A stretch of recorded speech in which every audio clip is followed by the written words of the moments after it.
إلا الله هل لك سر عند الله بينك أنت وبين الله هل لك صدقات تخفى لا يعلمها إلا الله قصص لا تكشف إلا بكتابك حين ترى الله ما أحراك بهذا أن يكبر قدرك عند الله قصص لا تكشف إلا بكتابك حين ترى الله ما أحراك بهذا أن يكبر قدرك عند الله هل لك سر عند الله بينك أنت وبين الله هل لك صدقات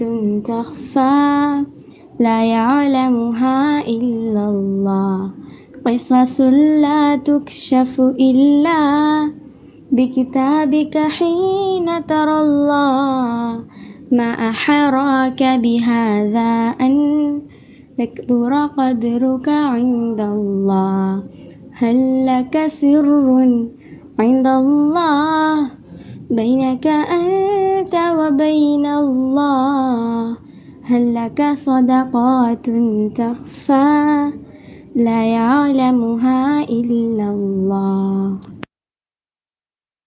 نسألك يا من هو الله الذي لا إله إلا هو الإله الرحمن الرحيم الملك القدوس السلام المؤمن المهيمن العزيز الجبار المتكبر الخالق البارئ المصور الغفار القهار الوهاب الرزاق الفتاح الخلاق العليم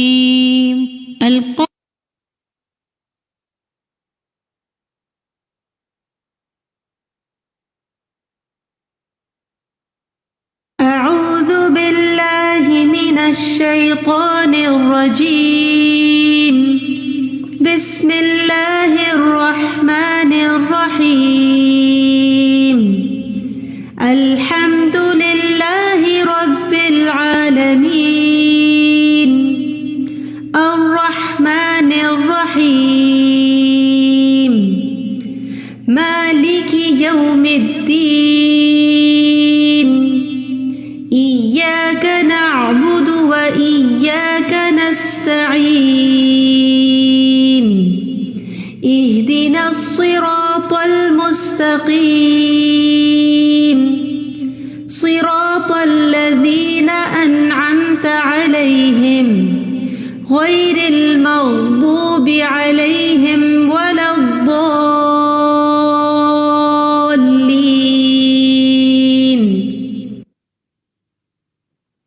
السلام علیکم ورحمۃ اللہ وبرکاتہ. الہدا کراچی فیس بک سے کنیکٹڈ اور زوم کلاس میں موجود تمام ساتھیوں کو خوش آمدید، اہلا وسہلا مرحبا. الحمدللہ ہمیشہ کی طرح اس ہفتے بھی کئی نئے ساتھی ہمارے ساتھ اس کورس میں شامل ہوئے ہیں. آپ سب کو بھی خوش آمدید. اللہ سبحانہ و تعالیٰ سے دعا ہے کہ اللہ تعالیٰ آپ کو اپنے حفظ و امان میں رکھے، عافیت، صحت اور ایمان کی سلامتی کے ساتھ انشاءاللہ ہم اس دنیا میں رہیں اور اس دنیا سے بھی ایمان کی سلامتی کے ساتھ رخصت ہوں اور آگے بھی بہترین ٹھکانہ پائیں. یہ سب کوششیں اللہ سبحانہ و تعالیٰ کو راضی کرنے کے لیے ہیں، کیونکہ اللہ سبحانہ و تعالیٰ کی جو پسندیدہ عمل جو اللہ سبحانہ و تعالیٰ کو جو پسند آتے ہیں، ہمارے پسندیدہ عمل، ان میں سے اہم ترین عمل جو ہے وہ نماز ہے. اور نمازوں کو بہتر بنانے کی یہ جو کوشش میں اور آپ ہر ہفتے ملتے ہیں، ہفتے میں 2 بار، تو اللہ سبحانہ و تعالیٰ سے دعا ہے کہ وہ اس کوشش کو قبول فرمائے اور ہماری نمازوں کو ویسا کر دے کہ جس سے وہ راضی ہو جائے اور اس کو پسند کر لے. آج کا جو ٹاپک ہم انشاءاللہ کور کریں گے، جو ٹاپکس میں ان کے نام بتاتی ہوں آپ کو. اور انشاءاللہ پھر ہم باقاعدہ اپنی محترم استاذہ ڈاکٹر فرحت ہاشمی صاحبہ اس حوالے سے جو کچھ ہمیں بتائیں گی، پڑھائیں گی، سکھائیں گی، اس کو انشاءاللہ سمجھنے کی کوشش کرتے ہیں۔ آج جو ٹاپکس ہم کور کریں گے وہ ہیں مریض کی طہارت، مریض کی نماز، سترہ کے احکام اور نمازی کے آگے سے گزرنے کی سزا۔ یہ جو مریض کی طہارت اور مریض کی نماز ہے، یہ وہ ٹاپک ہے جس پہ بہت سوال ہمیں آتے رہے ہیں اور ہم مسلسل بتاتے رہے ہیں کہ انشاءاللہ آگے آپ کو ڈیٹیل میں اس پہ بتایا جائے گا۔ تو آج وہ دن آ گیا، بہت غور سے سنیے گا، کیونکہ یہ ہم میں سے ہر ایک کو کہیں نہ کہیں کسی موقع پر اس خود یا کسی اور کو اس حوالے سے بتانے اور سمجھانے یا سکھانے کی ضرورت پڑ سکتی ہے۔ تو اللہ تعالیٰ ہمارے علم و عمل میں برکت ڈالے۔ تو ہم شروع کرتے ہیں۔ جی شفق، اوور ٹو یو۔ مریض کی طہارت اور نماز۔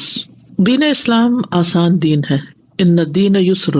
نبی صلی اللہ علیہ وسلم نے فرمایا دین یقیناً آسان ہے، کسی پر اس کی استطاعت سے بڑھ کر بوجھ نہیں ڈالا گیا۔ لا یکلف اللہ نفسا الا وسعها، اللہ کسی شخص پر اس کی استطاعت سے زیادہ بوجھ نہیں ڈالتا۔ فاتقوا اللہ ما استطعتم، سو اللہ سے ڈرو جتنی طاقت رکھو، یعنی اپنی کیپیسٹی دیکھو، اپنی کیپیسٹی کے مطابق۔ ابو ہریرہ رضی اللہ عنہ سے روایت ہے کہ وہ نبی صلی اللہ علیہ وسلم سے بیان کرتے ہیں کہ آپ نے فرمایا جب تک میں تمہیں چھوڑے رہوں تم بھی مجھے چھوڑے رکھو، یعنی سوال نہ کرو زیادہ، کیونکہ تم سے پہلے لوگ اپنے زیادہ سوال کرنے اور اپنے انبیاء سے اختلاف کرنے کے سبب ہلاک ہوئے، لہٰذا جب میں تمہیں کسی چیز سے منع کروں تو اس سے رک جاؤ، اور جب میں تمہیں کسی چیز کی تعمیل کا حکم دوں تو اپنی طاقت کے مطابق اسے بجا لاؤ، یعنی جتنا کر سکتے ہو اتنا کرو۔ تو ہر شخص کا حساب پھر مختلف ہو گیا نا، کیونکہ ہر شخص کی استطاعت الگ ہے، کوئی فزیکلی ویک ہے، کوئی فزیکلی بہت اسٹرانگ ہے، کوئی بالکل ہیلدی ہے اور کوئی بیمار ہے۔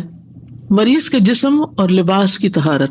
مریض کے لیے اپنے جسم کو نجاستوں سے پاک کرنا ضروری ہے، اگر وہ ایسا کرنے کی طاقت نہیں رکھتا تو وہ اسی حال میں نماز ادا کرے گا اور اس کی نماز صحیح ہوگی۔ یعنی اگر اس کا کوئی ہیلپر ہے اور وہ اس کو مدد دے سکتا ہے، مثلاً یہ کہ اگر بیڈ ریڈن ہے اور اس کے کپڑوں میں پیشاب ہے یا اس نے پیمپر لگایا ہوا ہے، تو اگر کوئی تبدیل کر دے اس کے لیے تو ٹھیک، اور اگر کوئی تبدیل کرنے والا نہیں یا تبدیل کرنے والوں کے لیے بھی بار بار بہت مشقت ہے، تو پھر ایسی صورت میں جیسے ہے ویسی نماز ادا کر لے تو اس کی نماز صحیح ہوگی، اس پر نماز لوٹانا ضروری نہیں۔ لباس کی طہارت۔ مریض کے لیے واجب ہے کہ وہ پاکیزہ کپڑوں میں نماز ادا کرے، اگر اس کے کپڑے ناپاک ہو جائیں تو ان کو دھونا یا پاکیزہ کپڑوں کے ساتھ تبدیل کرنا واجب ہے، لیکن اگر یہ ممکن نہ ہو کہ اور کپڑے ہی نہیں ہیں، مثلاً گیلے تھے سوکھے ہی نہیں ہیں، تو وہ اسی حالت میں نماز ادا کرے گا اور اس کی نماز صحیح ہوگی اور اس پر نماز لوٹانا لازم نہیں۔ اسماء رضی اللہ تعالی عنہا سے روایت ہے، کہتی ہے کہ ایک عورت نبی صلی اللہ علیہ وسلم کے پاس آئی اور کہا ہم میں سے کسی کے کپڑے کو حیض کا خون لگ جاتا ہے، وہ اس کے بارے میں کیا کرے؟ آپ نے فرمایا اسے خرش ڈالے، پھر پانی ڈال کر اسے رگڑے، پھر اس پر پانی بہا کر دھو لے، پھر اس میں نماز پڑھ لے۔ یعنی اگر کسی کے پاس صابن نہیں اور ہاتھ سے بھی اس نے مل مل کے خون دھو دیا، چاہے تھوڑا سا داغ بھی رہ گیا لیکن اس کی اسمیل اور نجاست اور رنگ اور سب کچھ صاف ہو گیا، تو اس میں نماز ادا ہو سکتی ہے۔ بعض لوگ تو پسینہ بھی لگ جائے تو اس میں نماز نہیں ادا کرتے، کہ جو پیریڈز کا پسینہ، پسینے کا سورس کچھ اور ہے اور پیریڈز کا کچھ اور ہے، ان دونوں میں فرق ہے۔ تو پسینہ عام حالات میں ہو یا پھر پیریڈز کے دنوں میں ہو، کوئی فرق نہیں پڑتا۔ نماز کی جگہ کی طہارت۔ مریض کے لیے پاکیزہ چیز پر نماز پڑھنا ضروری ہے، لیکن اگر وہ جگہ نجس ہو جائے تو اس جگہ کو دھونا یا پاکیزہ چیز سے اس کو تبدیل کرنا واجب ہے، یا اس پر کوئی پاک چیز بچھا دے۔ لیکن اگر ایسا کرنا ممکن نہ ہو تو وہ اسی حال میں نماز ادا کرے گا اور اس کی نماز صحیح ہوگی اور اس پر نماز لوٹانا لازم نہیں۔ جیسے بیڈ پر ہے اور بیڈ کے بارے میں 100% شور نہیں کہ جو میٹرس ہے اس پر وہ پورے کا پورا پاک ہے، تو اس صورت میں پھر ہر وقت وہاں سے اتار کے نیچے لانا کرنا مشکل ہے، تو اسی پر ہی نماز پڑھ لے گا۔ مریض کے وضو کرنے کا طریقہ۔ مریض کے لیے بھی پانی سے وضو کرنا واجب ہے۔ حد سے اصغر کی صورت میں وضو کرے گا اور حد سے اکبر کی صورت میں غسل کرے گا۔ رسول اللہ صلی اللہ علیہ وسلم نے فرمایا طہارت کے بغیر نماز قبول نہیں ہوتی۔ ہاں، پانی سے طہارت کی استطاعت نہ ہو تو تیمم کرنا، اگر وہ پانی سے طہارت حاصل کرنے کی طاقت نہ رکھتا ہو اس وجہ سے کہ وہ عاجز ہو یا بیماری کے بڑھنے کا خوف ہو یا شفا کے متاخر ہونے کا خوف ہو تو وہ تیمم کرے گا. ٹھیک ہے نا؟ یعنی اصل کیا ہے؟ وضو کرنا. لیکن اگر وضو سے عاجز ہے، کر ہی نہیں سکتا خود، اور کوئی اور بھی اتنا راضی نہیں ہر وقت کروانے کو، یا بیماری بڑھ جاتی ہے، یا پھر یہ ہے کہ بیماری بہت لمبی ہو سکتی ہے، مرنے کا خطرہ تو نہیں لیکن بیماری ٹھیک نہیں ہوگی یا بہت بڑھ جائے گی، تو ایسی صورت میں تیمم کر سکتا ہے. قرآن مجید میں آتا ہے يا أيها الذين آمنوا إذا قمتم إلى الصلاة فاغسلوا وجوهكم وأيديكم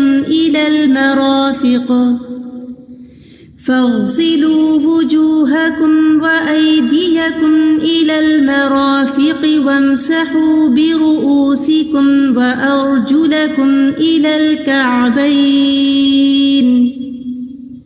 وإن كنتم جنبا فاطهروا وإن كنتم مرضى أو على سفر أو جاء أحد منكم من الغائط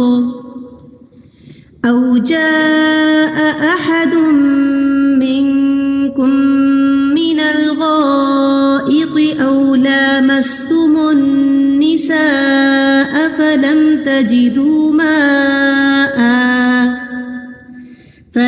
تجدوا ماء فتيمموا صعيدا طيبا فامسحوا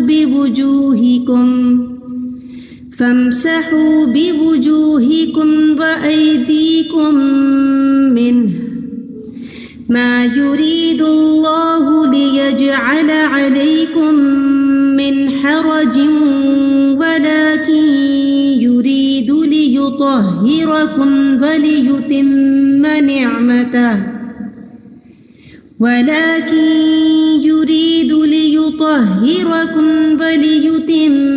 نعمته عليكم لعلكم تشكرون. اور اگر تم جنبی ہو تو غسل کر لو، اور اگر تم بیمار ہو یا کسی سفر پر، یا تم میں سے کوئی قضائے حاجت سے آیا ہو، یا تم نے عورتوں سے مباشرت کی ہو، پھر کوئی پانی نہ پاؤ تو پاک مٹی کا قصد کرو، بس اس سے اپنے چہروں اور ہاتھوں پر مسح کر لو. ابن العاص سے روایت ہے، کہتے ہیں کہ غزوۃ ذات السلاسل میں مجھے ایک ٹھنڈی رات احتلام ہو گیا. مجھے اندیشہ ہوا کہ اگر میں نے غسل کیا تو ہلاک ہو جاؤں گا، مرنے کا ڈر تھا ان کو، تو میں نے تیمم کر لیا، پھر اپنے ساتھیوں کو صبح کی نماز پڑھائی. انہوں نے نبی صلی اللہ علیہ وسلم سے اس کا ذکر کیا تو آپ نے کہا، اے عمر، کیا تو نے جنبی ہوتے ہوئے اپنے ساتھیوں کو نماز پڑھائی؟ میں نے آپ صلی اللہ علیہ وسلم کو بتایا کہ کس وجہ سے میں نے غسل نہیں کیا تھا، اور میں نے یہ بھی کہا کہ میں نے اللہ کا فرمان سنا ہے، وَلَا تَقْتُلُوا أَنفُسَكُمْ إِنَّ اللَّهَ كَانَ بِكُمْ رَحِيمًا. تو رسول اللہ صلی اللہ علیہ وسلم ہنس پڑے اور آپ نے کچھ نہ کہا.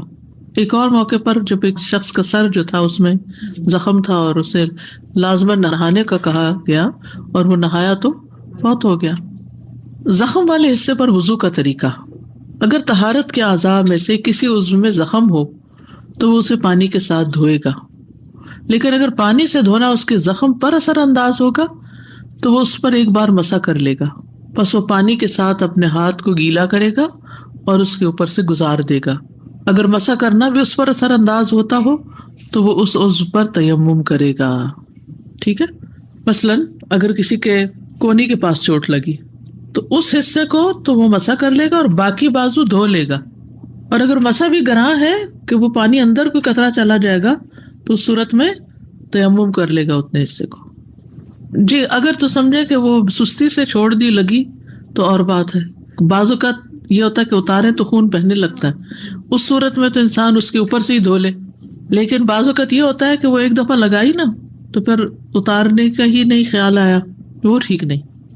یہ جیسا آپ نے بتایا کہ زخم کی حالت میں تیمم کر لیں وضو کے کچھ حصے پہ، تو باقی پہ وضو کر رہے ہیں تو باقی کا وضو مکمل کر کے پھر تیمم کا پراپر جو ہم نے طریقہ سیکھا یہ کہ پھر ویسے ہی تیمم کر لیں، وائپ یور ہینڈ اوور، چاہے گیلا نہ ہو. یعنی آپ یہ بھی کر سکتے ہیں کہ اگر مسح کرنا ہے جی اور ننگے زخم پر کرنے کی بجائے کپڑا اس پہ ڈال لیں اور اس کے اوپر سے مسح کر لیں. بس تو دیٹ از سفیشینٹ. یعنی مجھے یہ خیال آ رہا ہے کہ تیمم سے بعض اوقات ہمارا ذہن اس طرف جاتا ہے کہ جیسے تیمم کے لیے مٹی اور پھر بلو کرنا اور وہ سب صرف اس اتنا ہی لحاظ کر سے لیں. کہہ رہی ہوں. اتنا صرف تیمم نہیں، اتنا تیمم نہیں، وہی نا پھر تو پورا پھر- تیمم وہ ہوگا. پھر بیچ میں ہی ہم ہاتھ اس کے اوپر پھیر رہے ہیں. جزاک اللہ خیر. پٹی یا پلستر والے حصے پر وضو کرنے کا طریقہ. پٹی یا پلستر، اگر اس کے بعض اعضاء ٹوٹ گئے ہوں اور ان پر پٹی یا پلستر بندھا ہو تو وہ اس کو دھونے کی بجائے پانی سے مسح کرے گا. دھوئے گا نہیں، وہ تو سارا گل جائے گا. اسے تیمم کی ضرورت نہیں، کیونکہ پانی کے ساتھ مسح کرنا دھونے کے قائم مقام ہے. جس شخص نے پلستر چڑھایا ہوا ہو یہ وہ شخص ہے جس کے کسی عضو کی ہڈی ٹوٹی ہوئی ہو اور اس پر پٹی یا کوئی اور چیز بندھی ہوئی ہو تو وہ اس پر پانی کے ساتھ مسح کرے گا. اور اگرچہ اس نے پلستر وضو کی حالت میں نہ چڑھایا ہو تو بھی پانی کے ساتھ مسح اس کو کفایت کرے گا. موضوع میں تو یہ ہے نا کہ وضو کی حالت میں موزے پہنے ہو. اب چوٹ لگ جائے اس کے اوپر وضو کر کے تو نہیں پلستر چڑھاتے ڈاکٹر، وہ تو جیسا ہے ویسے ہی چڑھا دیں گے. تو اب اس کو دھونے کی ضرورت نہیں، اتارنے کی ضرورت نہیں، بس اس کے اوپر سے مسح کر لیا جائے. ایک ہی تیمم سے اگلی نماز پڑھنے کی رخصت ہے، یعنی ہر نماز کے لیے الگ تیمم کی ضرورت نہیں. اگر ایک نماز کے لیے تیمم کر لیا جائے اور اگلی نماز تک وہ حالت طہارت میں ہی ہو، یعنی وضو قائم رہے، تو پہلے تیمم سے ہی نماز پڑھے گا. کیونکہ بعض اوقات گھر والوں کے لیے بھی بڑی مصیبت ہو جاتی ہے نا، مشکل بات ہو جاتی ہے کہ مریض کو بار بار تیمم بھی کرائیں اور اس کے لیے بھی کھیچل ہو جاتی. دوسری نماز کے لیے دوبارہ تیمم نہیں کرے گا کیونکہ وہ طہارت کی حالت پر باقی ہے اور اس نے کوئی ایسی چیز نہیں پائی جو اس کی طہارت کو باطل کرے. جو خود تیمم نہ کر سکے اسے کوئی دوسرا تیمم کروا دے. وضو بھی کروا سکتے، تیمم بھی ایز پر نیڈ. وہ شخص پاکیزہ زمین پر دونوں ہاتھ مارے گا اور انہیں مریض کے چہرے اور اس کی ہتھیلیوں پر پھیرے گا. یعنی اپنے ہاتھوں کو زمین پہ مار کے پاکیزہ جگہ پہ یا تیمم کی مٹی کے اوپر مار کے پھر کیا کرے گا، مریض کے چہرے اور ہاتھوں کو مل دے گا. جیسے کوئی شخص اگر خود وضو نہیں کرنے کے قابل تو وہ تیمم کرتا ہے. جو شخص تیمم سے بھی عاجز ہو، مثلا جلا ہوا شخص، بعض لوگ تو اللہ تعالیٰ محفوظ رکھے اس طرح جل جاتا ہے کہ ہاتھ، منہ، چہرہ سب کچھ اس میں آ جاتا ہے، تو ایسی صورت میں بغیر وضو بغیر تیمم کے بھی نماز ہو جائے گی اس کی، کیونکہ اس کا حال بہت خراب ہے. پھر بھی نماز پڑھے، نماز نہیں چھوڑ سکتے. یعنی اگر کسی کو تیمم کرنے میں بھی مشقت ہو تو اس کے لیے بغیر تیمم کے اور بغیر وضو کے ہی نماز ادا کرنا جائز ہے. عذر کی وجہ سے بغیر طہارت کے نماز پڑھنے کی دلیل کیا ہے؟ حضرت عائشہ کہتی ہیں انہوں نے اسماء رضی اللہ عنہا سے ایک ہار ادھار لیا اپنی بہن سے جو راستے میں گم ہو گیا. رسول اللہ صلی اللہ علیہ وسلم نے اس کی تلاش میں اپنے چند صحابہ کو روانہ کیا. اس دوران نماز کا وقت آ گیا تو انہوں نے وضو کے بغیر ہی نماز پڑھ لی، پانی نہیں تھا. پھر جب وہ نبی صلی اللہ علیہ وسلم کے پاس آئے تو اس کی شکایت کی. اس وقت آیت تیمم نازل ہوئی. اسید بن حضیر نے کہا اللہ عائشہ کو جزائے خیر دے، اللہ کی قسم آپ جب بھی کسی مصیبت میں مبتلا ہوئی اللہ نے آپ کے لیے اس سے نکلنے کا راستہ بنایا اور اس میں مسلمانوں کے لیے برکت پیدا کرتی. ان مع العسر یسرا. تو آپ صلی اللہ علیہ وسلم نے ان لوگوں کو جنہوں نے نماز بغیر وضو کے پڑھی تھی دہرانے کا حکم نہیں دیا کہ اب تیمم کا حکم آ گیا اب تیمم کرو. یعنی اس سے استدلال علماء کیا لیتے ہیں کہ اگر پانی بھی نہیں، مٹی بھی نہیں اور استطاعت بھی نہیں، یا پانی ہے مٹی ہے استطاعت ہی نہیں کہ جسم جو ہے وہ اس قابل ہی نہیں، یا مثلاً اگر کسی ایسے ہاسپٹل میں مریض ایڈمٹ ہے جہاں اس کے آس پاس کوئی مسلمان نہیں، وہ مانتا ہی نہیں کہ اس کو پانی سے وضو کرائے یا تعاون کرے. یعنی بعض اوقات ایسا بھی ہو سکتا ہے. اب ریسنٹلی مجھے کسی نے اپروچ کیا، وہ اسپین میں تھی، تو وہ کہتی ہیں کہ وہ جس وارڈ میں ہیں وہاں پر سر پہ دوپٹہ نہیں رکھ سکتے، سائیکیٹرک وارڈ میں دوپٹہ نہیں رکھ سکتے. اب وہ کہتی ہے نماز پڑھنا سب سے مشکل ہوتی ہے کیونکہ وہ سر پہ لینے ہی نہیں دے رہے. معلوم نہیں مرض کوئی ایسی ہوگی کہ سر پہ وہ لینے ہی نہیں دے رہے دوپٹے کو. کہتی مجھے سمجھ نہیں آتی میں نماز کیسے پڑھوں. کہتی کہ فجر کے وقت کوئی نہیں ہوتا آس پاس تو میں بیڈ شیٹ اتارتی ہوں اور اس سے پھر میں نماز پڑھتی ہوں. اچھا، اور جب دن کو ہوتے ہیں تو میں بستر میں گھس جاتی ہوں اور اس میں کسی کو پتہ نہیں چلتا میں اندر کیا کر رہی ہوں. تو ہر جگہ نہ نماز کی آزادی ہے نہ دوپٹہ اور برقع پہننے کی آزادی ہے. تو پھر فاتقوا اللہ ما استطعتم، جتنی استطاعت ہے اتنا تو کرو. جو پاسبل وے آپ کو نظر آئے کہ اب سر چھپانے کی جگہ کہاں ہے اس کو اختیار کر لے انسان. اب دیکھیں نا 2 صورتیں، ایک یہ کہ سر پہ اوڑھے اور پھر باقی رکوع سجدہ نہ کرے. دیکھیں نا صورت حال یہ ہے کہ جو دیکھے گا وہ پڑھنے نہیں دے گا نماز، نہ رکوع کرنے دے گا، نہ سجدہ کرنے دے گا، نہ سر پہ اوڑھنے دے گا. ہاں اگر کوئی چادر لے کے مٹھ پہ تو سمجھیں گے سو رہا ہے نا، تو وہ اسی حالت میں پڑھ لے گا. ٹھیک ہے، لیٹے لیٹے اندر ہی. اور جب دیکھا کہ کوئی نہیں ہے اور سب کچھ کر سکتے ہیں تو اٹھ کے نماز پڑھ لی. پھر حالات کے اوپر ہے نا. ابھی ریسنٹلی میں کسی کے بارے میں پڑھ رہی تھی کہ اس کو ایجپٹ کے ایک ٹارچر سیل میں رکھا گیا ایک شخص کو 92 days کے لیے. وہ کہتے ہیں کہ مجھے تہہ خانے میں لے گئے اور اس میں اتنی جگہ بھی نہیں تھی کہ میں ٹانگ پھیلا سکوں، ٹانگ پھیلا نہیں سکتا تھا، اور اسی حال میں ہی مجھے نماز پڑھنی ہوتی تھی، اسی حال میں کھانا اسی میں، سونا اسی میں.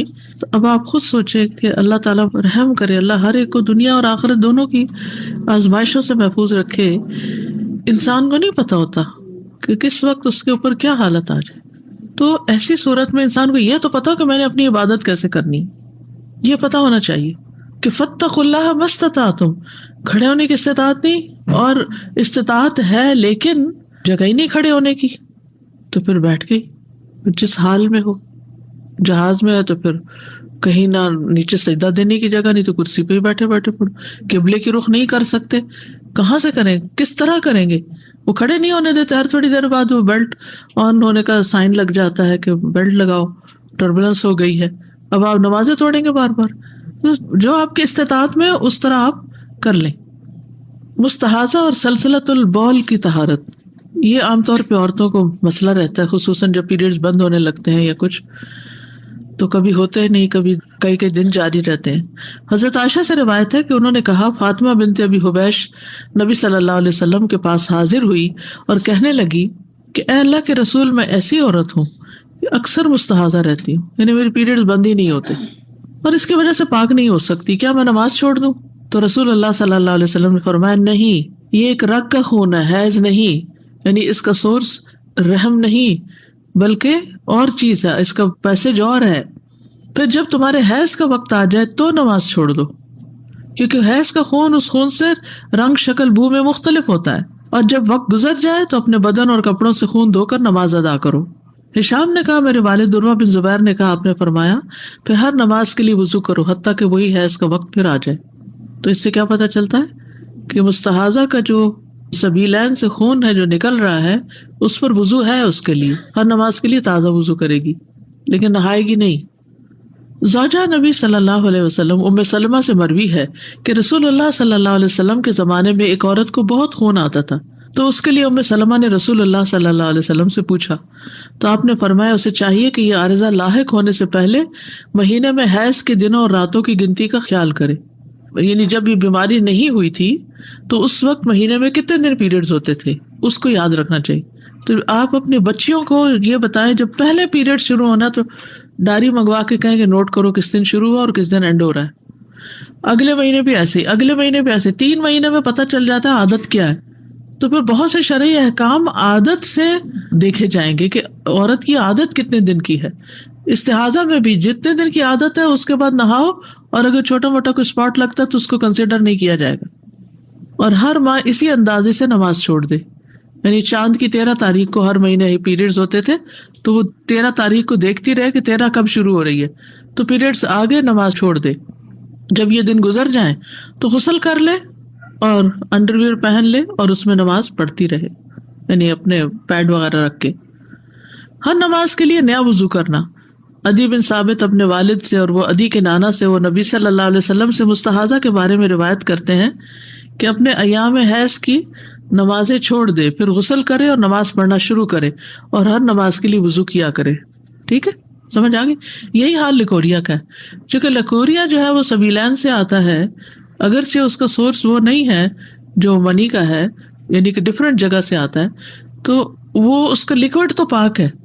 نہیں، لیکوریا اگر آپ کے کپڑوں کو لگ گیا تو کپڑا نہیں ناپاک ہوا، لیکن چونکہ نکلا سبیلین سے تو کوئی بھی چیز جب سبیلین سے نکلتی ہے تو وضو آ جاتا ہے اس پر. ٹھیک ہے، اسی طرح یہی حال مزی کی طہارت کا ہے. حضرت علی رضی اللہ عنہ کہتے ہیں کہ میں ایک ایسا آدمی تھا جس کی مزی بہت نکلتی تھی، تو میں بار بار غسل کرتا تھا، یہاں تک کہ میری کمر کہ کھال بوجہ پانی پھٹ گئی تو میں نے نبی صلی اللہ علیہ وسلم سے اس کا ذکر کیا تو رسول اللہ صلی اللہ علیہ وسلم نے فرمایا تم ایسا نہ کرو، جب تم مزید دیکھو تو صرف اپنے عضو مخصوص کو دھو ڈالو اور وضو کر لو جیسے نماز کے لیے وضو کرتے ہو۔ اس میں بھی وضو ضروری ہے، نہانا ضروری نہیں۔ زیادہ یہ پیریڈ کی کتنے دن کی مدت ہو سکتی ہے کہ مطلب جیسے ہر ایک کا فرق ہوتا ہے، یعنی جب سے پہلے شروع ہوا 3 دن آتے تھے یا 5 آتے تھے یا 7 آتے تھے تو بس وہی دن مقرر ہوں گے۔ زیادہ سے زیادہ کتنے ہو سکتے ہیں؟ ایسا کوئی ہر ایک کی عادت فرق ہے، کچھ نہیں کہہ سکتے۔ استاذہ میں نے استخاصہ کے لیے پوچھنا ہے کہ جب آپ استخاصہ کے ساتھ ہوں تو جیسے آج کلاس ہو رہی ہے اور اگر مجھے استخاصہ ہے تو میں جماعت کے ساتھ نماز پڑھ لوں یا جی پڑھ سکتے ہیں، روزہ بھی رکھ سکتے ہیں، سب کچھ۔ جی صبح کے وضو کے ساتھ جو ہم آتے ہوئے نہیں اس وضو کے ساتھ نہیں، وضو تازہ کرنا پڑے گا۔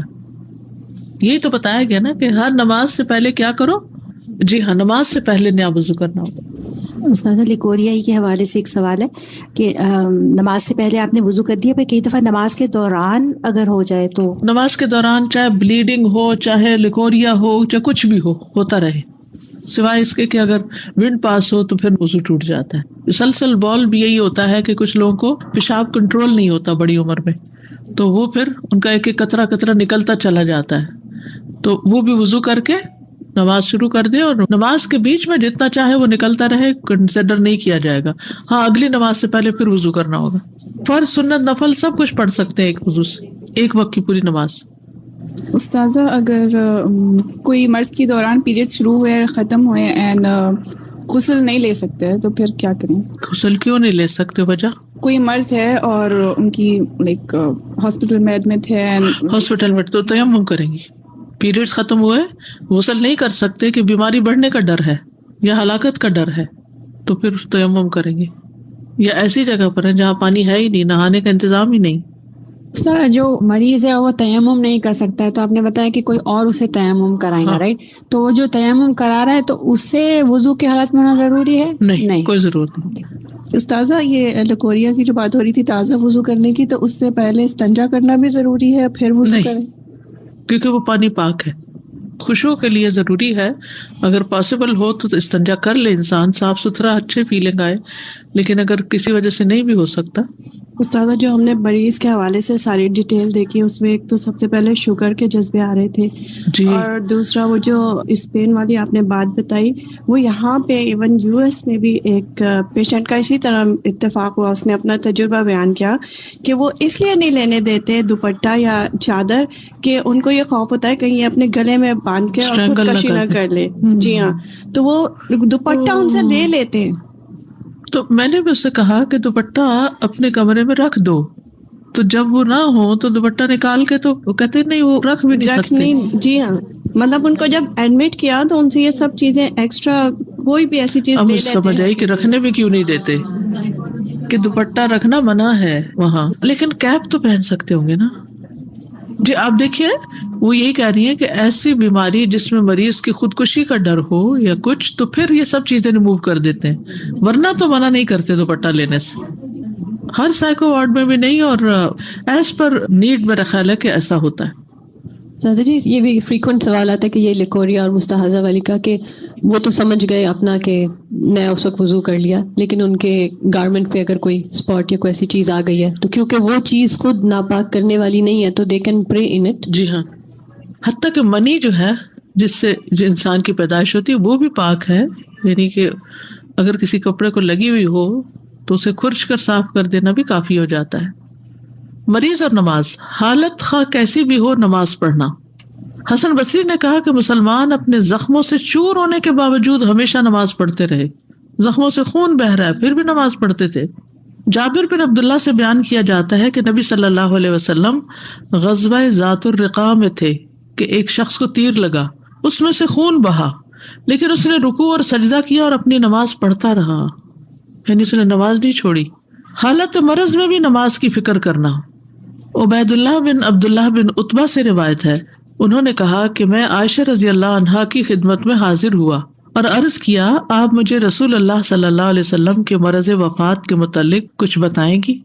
عائشہ رضی اللہ عنہا نے فرمایا، کیوں نہیں، جب نبی صلی اللہ علیہ وسلم کی طبیعت بوجھل تھی تو آپ نے فرمایا لوگ نماز پڑھ چکے ہیں، یعنی نماز ہو گئی؟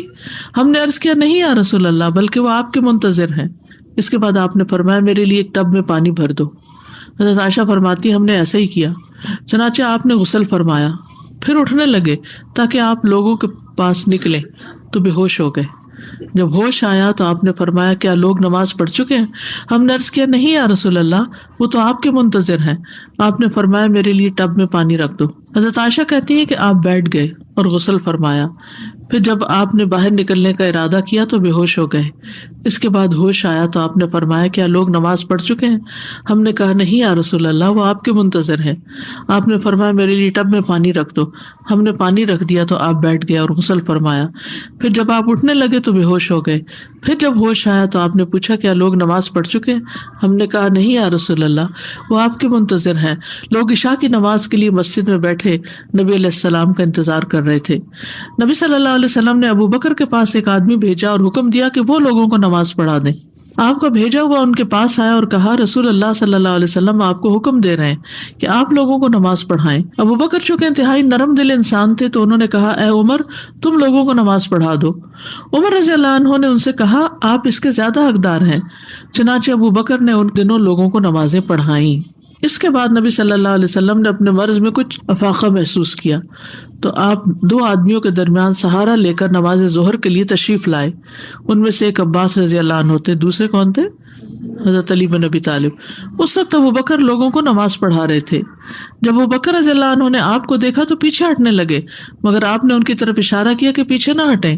پھر آپ نے فرمایا مجھے ان کے پہلو میں بٹھا دو۔ چنانچہ ان دونوں نے آپ کو ابو بکر رضی اللہ عنہ کے پہلو میں بٹھا دیا۔ کہتے ہیں اس وقت ابو بکر رضی اللہ عنہ نبی صلی اللہ علیہ وسلم کی اقتداء میں نماز پڑھ رہے تھے، جبکہ لوگ ابو بکر کی اقتداء میں نماز ادا کر رہے تھے اور نبی صلی اللہ علیہ وسلم بیٹھے ہوئے تھے۔ وہ آہستہ اللہ اکبر کہتے ہوں گے نا، تو پھر حضرت ابو بکر اس کو دہرا رہے تھے۔ تو اس حدیث سے آپ دیکھیے کیا پتہ چلتا ہے کہ بے ہوشی بھی ہو تب بھی نماز نہیں چھوڑنا، نماز سے راحت پانا۔ عبداللہ بن محمد بن حنفیہ کہتے ہیں کہ میں اور میرے والد انصاریوں میں ہمارے سسرالیوں کے ہاں کسی کی عیادت کے لیے گئے بیمار کو پوچھنے، تو نماز کا وقت ہو گیا تو اس نے اپنے گھر والوں میں سے کسی کو کہا اے لڑکی میرے لیے وضو کا پانی لاؤ، شاید میں نماز پڑھ لوں تو راحت پاؤں۔ اب یہ بیمار ہیں، جو بیمار ہیں وہ کہہ رہے ہیں پانی لاؤ نماز پڑھوں۔ کہتے ہیں ہم نے ان کا یہ جملہ پسند نہ کیا تو انہوں نے کہا میں نے رسول اللہ صلی اللہ علیہ وسلم کو سنا ہے، آپ فرماتے تھے اے بلال اٹھو ہمیں نماز کے ساتھ راحت پہنچاؤ۔ وہ عادت کرنے گئے ہیں، وہ پاس بیٹھے ہیں، نماز کا وقت ہو گیا، وہ کہتے پانی لاؤ تاکہ میں آرام پاؤں نماز سے۔ کاش ہمیں بھی یہ احساس ہوتا کہ نماز آرام دینے والی ہے، سکون دینے والی ہے۔ ہم اور چیزوں میں سکون ڈھونڈ رہے ہیں جبکہ سکون نماز میں ہے۔ مریض کے لیے خوشخبری، مریض کو خیر و بھلائی ملنا۔ رسول اللہ صلی اللہ علیہ وسلم نے فرمایا جب کوئی بندہ بیمار ہوتا ہے یا سفر میں جاتا ہے تو اس کے وہ تمام عمل لکھ دیے جاتے ہیں جو وہ حالت قیام اور تندرستی میں کرتا تھا۔ عبداللہ ابن عمر سے مروی ہے، کہتے ہیں کہ نبی صلی اللہ علیہ وسلم نے فرمایا مسلمانوں میں سے جو بھی اپنی کسی جسمانی آزمائش میں مبتلا ہوتا ہے تو اللہ تعالیٰ اس کے محافظ فرشتوں کو یہ حکم دیتا ہے جو اس کی حفاظت کرتے ہیں، فرماتا ہے کہ میرے اس بندے کے ہر ایک دن اور ایک رات کے عوض میں اتنی ہی بھلائی لکھ دو جو وہ کیا کرتا تھا جب تک یہ میری اس پکڑ میں بندھا ہوا ہے، یعنی جب تک یہ اس بیماری میں ہے اس کے لیے وہ پچھلا سارا اجر لکھو جو یہ صحت کے زمانے میں کام کرتا تھا۔ سبحان اللہ، جو شخص جوانی میں عبادت کرتا رہے اگر بڑھاپے میں وہ ہمت نہ رہے تو اللہ تعالیٰ بڑھاپے میں بھی اس کا اجر دیتے رہیں گے۔ کمزوری ہے، اس طرح اٹھا نہیں جاتا، وہ سارے جو ارکان ہیں وہ صحیح طور پہ ادا نہیں ہوتے، گھٹنے بیٹھ گئے، نیچے بیٹھ کے نہیں پڑھ سکتے، زیادہ دیر قیام نہیں کر سکتے۔ سلسلہ صحیحہ کی حدیث ہے جب مسلمان آدمی بیمار ہوتا ہے تو اللہ تعالیٰ اعمال لکھنے والے فرشتوں سے کہتے ہیں یہ بندہ اپنی صحت مندی میں جو بہترین اعمال کرتا تھا ان کے مطابق اس کا اجر و ثواب لکھتے جاؤ یہاں تک کہ میں اسے شفا عطا کر دوں، یعنی جب تک بیمار ہے اجر لکھا جاتا رہے۔ فرشتوں کی ہم نشینی ملنا، نبی صلی اللہ علیہ وسلم نے فرمایا یقیناً کچھ لوگ مسجدوں کی میخیں ہوتے ہیں، یعنی ہمیشہ مسجد میں نظر آئیں گے، فرشتے ان کے ہم نشین ہوتے ہیں، اگر وہ غائب ہوں تو فرشتے انہیں تلاش کرتے ہیں، اگر وہ بیمار ہو جائیں تو ان کی عیادت کرتے ہیں، اور اگر کسی کام میں مصروف ہو تو ان کی مدد کرتے ہیں. کئی دفعہ آپ بھاری سے بھاری مشکل سے مشکل کام آپ کو یوں لگتا ہے جیسے آسان ہو گیا، جلدی ہو گیا. جو لوگ دور دور سے ڈرائیو کر کے آتے ہیں اور ماشاءاللہ تھکتے نہیں، لیکن مسجدوں کی میخیں بننے والی بات ہے نا، استقامت اختیار کرتا ہے نا جب ایک انسان. کئی دفعہ لوگ آپ سے پوچھتے ہیں آپ تھکتے نہیں؟ آپ روز گھر سے جاتے ہیں، آپ روز اتنا سفر کرتے ہیں کہ ہم تو گھر کے کام کر کے ہی تھک جاتے ہیں، تو آپ باہر بھی کرتے ہیں، گھر میں بھی کرتے ہیں، تو آپ واقعی نہیں تھکتے؟ کیوں نہیں تھکتے؟ اللہ کی مدد ہوتی ہے. وہ جو خوشی آپ کو ملتی ہے اللہ کے ذکر کی مجلس میں، تو اس سے ایک اور انرجی مل چکی ہوتی ہے انسان کو. مریض کے لیے نماز کے واجبات کی ادائیگی کا قاعدہ: جس طرح ممکن ہو اسی طرح نماز پڑھنا. عمران بن حسین رضی اللہ عنہ کہتے ہیں کہ مجھے بواسیر کا مرض تھا، پائلز تھے، تو میں نے نبی صلی اللہ علیہ وسلم سے نماز کے بارے میں دریافت کیا. آپ نے فرمایا کھڑے ہو کر نماز پڑھو، اگر تمہیں اس کی بھی طاقت نہ ہو تو بیٹھ کر ادا کرو، اور اگر اس کی بھی طاقت نہ ہو تو پہلو کے بل لیٹ کر پڑھ لو. یعنی کرسی پہ نہیں بیٹھ سکتے، چارپائی پہ نہیں بیٹھ سکتے تو لیٹ جاؤ، سائڈ پہ پڑھ لو. نماز کے جس رکن کو ادا کرنے کی طاقت ہو وہ ادا کرنا واجب ہے. مثلا آپ قیام کر سکتے ہیں لیکن رکوع نہیں کر سکتے تو قیام کر لیجئے. آپ قیام نہیں کر سکتے لیکن رکوع کر سکتے ہیں تو رکوع کر لیجئے. آپ قیام اور رکوع کر سکتے، سجدے میں نہیں جا سکتے تو قیام اور رکوع تو پراپر کیجئے. سجدے کے لیے آپ کرسی پہ بیٹھ کے اشاروں سے نماز پڑھ لیجئے. اسی طرح بعض اوقات قیام نہیں ہوتا، جیسے رمضان میں قیام ہوتا ہے نا، قیام اللیل، تو آپ کیا کرتے ہیں؟ کچھ دیر کھڑے رہتے ہیں پھر بیٹھ جاتے ہیں. لیکن رکوع اور سجدہ آپ کر سکتے ہیں تو رکوع اور سجدہ کرتے جائیں، یہ نہیں کہ ایک دفعہ بیٹھے تو ہر چیز بیٹھ کے کر رہے ہیں. تو یہ یاد رکھیے کہ نماز کا جتنا رکن آپ ادا کر سکتے ہیں، اگر سارا وقت کھڑے نہیں ہو سکتے، آدھا بھی ہو سکتا ہے تو آدھا کھڑے ہو جائیں پھر بیٹھ جائیں. لیکن جب رکوع کا ٹائم ہے تو کھڑے ہو جائیں پھر رکوع کر لیں. نماز کے واجبات کو ادا کرنے کا قاعدہ یہ ہے کہ نمازی جس فعل کو سر انجام دینے کی طاقت رکھے اسے ادا کرنا اس پر واجب ہے، اور جس رکن کو ادا کرنے سے وہ عاجز ہو وہ ساقط ہے. جو کر ہی نہیں سکتے، ہم بعض اوقات ایسے ہوتے گھٹنے اکڑ جاتے ہیں، تو آپ پوری طرح جلسہ استراحت میں پوری طرح پیچھے نہیں بیٹھ سکتے، یعنی آگے اکڑوں سے ہو کے بیٹھے ہوئے ہوتے ہیں. کوئی بات نہیں، یہ نہیں کہ اٹھتے ہی دوبارہ سجدے پہ چلے گئے، نہیں، جتنا رک گئے، ٹیڑھے رکے، سیدھے رکے، جتنی استطاعت ہے. فاتقوا اللہ ما استطعتم. لہٰذا جو شخص قیام کرنے سے عاجز ہو تو وہ قیام کی حالت میں کرسی پر بیٹھ سکتا ہے، لیکن رکوع اور سجدہ اس کی اصل صورت میں ہی کرے گا. جیسے قیام سے عاجز ہے کوئی، جیسے لمبی نماز میں مثلاً، تو قیام میں کرسی پہ بیٹھ جائے لیکن رکوع اور سجدہ اصل صورت میں کرے، یعنی پھر اٹھ کے آرام سے رکوع بھی کرے، سجدے میں بھی جائے. اگر وہ قیام میں کھڑا ہو کر نماز ادا کرنے کی استطاعت رکھتا ہے اور اس کے لیے رکوع اور سجدہ کرنا مشکل ہے تو وہ کھڑے ہو کر نماز پڑھے گا اور رکوع اور سجدے کے وقت کرسی پر بیٹھ جائے گا اور اپنے سجدوں میں اپنے رکوع سے زیادہ جھکے گا. یہ نوٹ کر لیجیے، کس طرح کرسی پہ پڑھے گا؟ اپنے سجدوں میں رکوع سے زیادہ جھکے گا، یعنی بیٹھے بیٹھے ہی رکوع کرے گا کم جھک کر، اور جب سجدہ کرے گا بیٹھے بیٹھے تو زیادہ جھکے گا. قیام سے معذور شخص پر سجدہ اور رکوع کرنا لازم ہے. اگر وہ عذر کی وجہ سے قیام ترک کرے تو اس وجہ سے اس کے لیے اپنے سجدوں اور اپنے رکوع کے لیے کرسی پر بیٹھے رہنا جائز نہیں، وہ تو اٹھے اور کرے، جسے پہلے میں نے عرض کیا.